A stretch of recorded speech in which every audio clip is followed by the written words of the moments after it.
Well, hello everyone, it's Rincon Steve. How are you doing? Welcome to my channel. Welcome to sunny Arizona.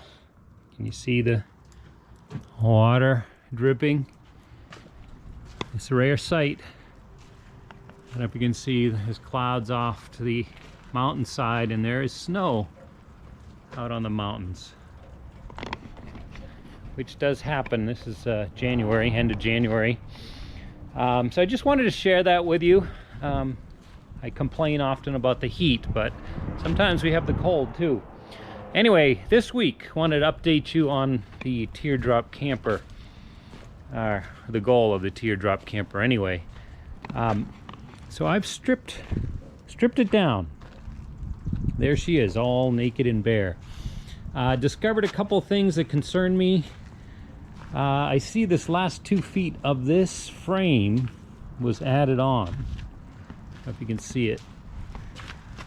Here's a seam, and they welded on a couple pieces of metal. And in this application that they were using, I can see that not being a problem. But there's something else here. I'd like to move this axle back, because that wheel is really too far ahead for the layout of this camper. So let me take you into my office here. I've got my drawing here somewhere. Now I just want to give a shout out to Coach Al. I call him Coach Al. It's Oregon Batman. He's the one that I got these drawings from, and he and I have been emailing a little bit, and he gave some good words of encouragement, and holding me accountable is what it is to keep to this project. So I appreciate that. Anyway, looking at Coach Al's drawings, if we look at his frame here, I've laid out a little bit here on the numbers I need. The center of his axle off the back is 2'6" and 7/16. So let's go look. 2'6" and 2'6" and 7/16. So it's about there. So yeah, so that axle has got a center right about there. Let me mark that here with that chalk. So that's basically where that's supposed to go. 2'6". Yeah. All right, so that's the center. So the leaf spring, you can see, will extend beyond that. So let me just get the center here.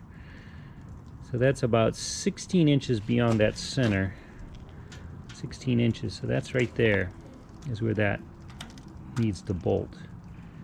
So that's my concern. That support of that half of the axle on both sides will be out into this section that I consider not as strong.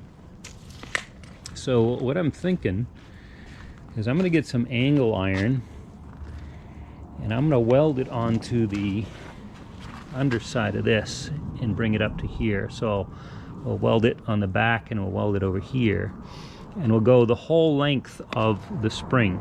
So from wherever it bolts in here to where it bolts probably over here somewhere.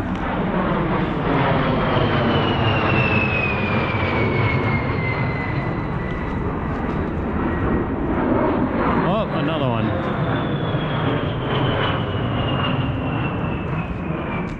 And we got some blue sky over there too.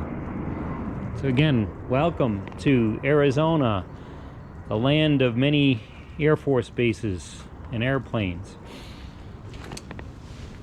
Anyway, so that's the plan. Angle iron, undo this spring, reattach the springs back. Guess that puts it back about 16 inches. And I think it'll be supported if we span the width of the spring, and we'll get the support we need. Otherwise, I think the size and the layout is just right. When we look at where let's look back at our drawing.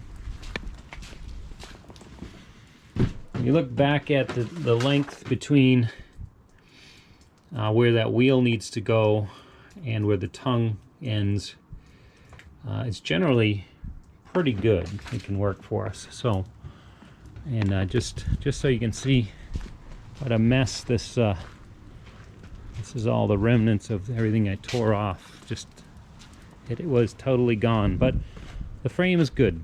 So anyway, this is Rincon Steve from sunny Arizona. Keep in touch. We'll talk to you later. Bye.